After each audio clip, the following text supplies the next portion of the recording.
තමන්ගේ ජීවිතේ පූජා කරන්නට පුළුවන් කාටද? ඈත අතීතයේ අපේ රට, අපේ දැය, අපේ ජාතිය වෙනුවෙන් ජීවිතේ පූජා කළ වීරවරයන් කොතරම් සිටිනවද?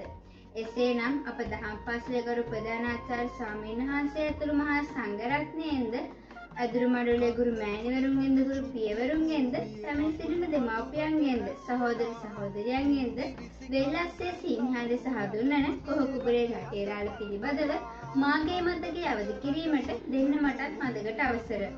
වෙල්ලස්සේ ප්‍රධාන නගරයක් වූ බිබිර නම් මැදගමට නොදැනී පිහිටා තිබුණු කොහොකුබර නම් ප්‍රධාන ගාමේ කොහොකුබරේ පාරමුල බලව්වේ වෙදරාළගේ ලොකු පුතා වූයේ හේරත් මුදියන්සේලාගේ ලොකු බණ්ඩාරයි. මේ ලොකු බණ්ඩාරට බිරින්දෑවරු දෙදෙනෙක් සිටියා.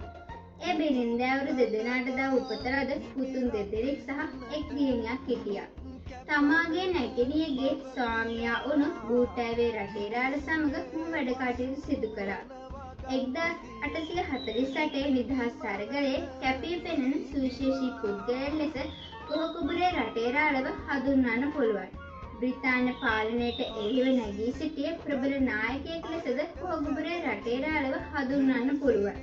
බ්‍රිතාන්‍යයන් විසින් පනවා තිබූ බලු බද්ද, ඇග බද්ද, තුවක්කු බද්ද යන බදු වර්ගයන්ට එරෙහිවද මොහු නැගී සිටියා.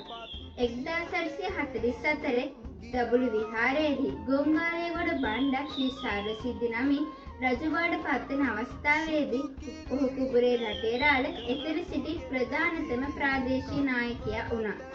1818 දී කැරැල්ල බිඳවැටෙන අවස්ථාවේදී මොනරාගල මරගල කන්දේ පිහිටුවා තිබූ කඳවුරක සිටි මොහුව අත්අඩංගුවට පත් වුණා. 1818 ජනවාරි 10 වෙනි දින ප්‍රසිද්ධියට පත් කළ ආඥාව යටතේ කැප්පෙටිපොළ බූටෑවේ රටේරාළ කිවුලගෙදර මොහොට්ටාල කොහොකුබරේ රටේරාළ යන අය රාජද්‍රෝහීන් ලෙස නම් කෙරුණා. 1819 මුරුසියට පිටුහල් කළ මොහුව මරණ දඬුවමට යොමු කළා. තමාගේ මරණය හමුවෙන් නොසැලී නිර්භීතව මරණයට මුහුණ දුන්නා. අපේ රට වෙනුවෙන් 1825 ජූනි 2 වෙනි දින මොහු ජීවිතේ පූජා කළා.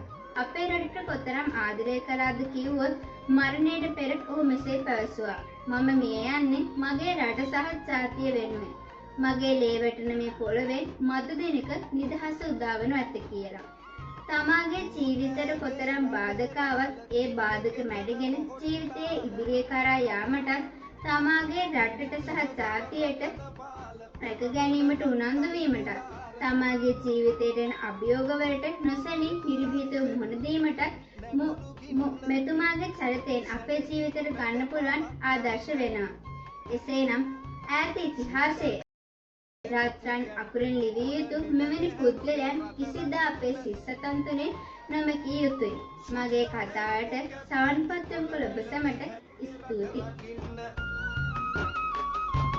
කැලේ කොලේ ජල දුර්ගෙන් මරුහි සර වැහි වැත්සා ලොව හොල්ලපු සුදු සේනා වෙල්ලත් සෙදි පසු බැත්සා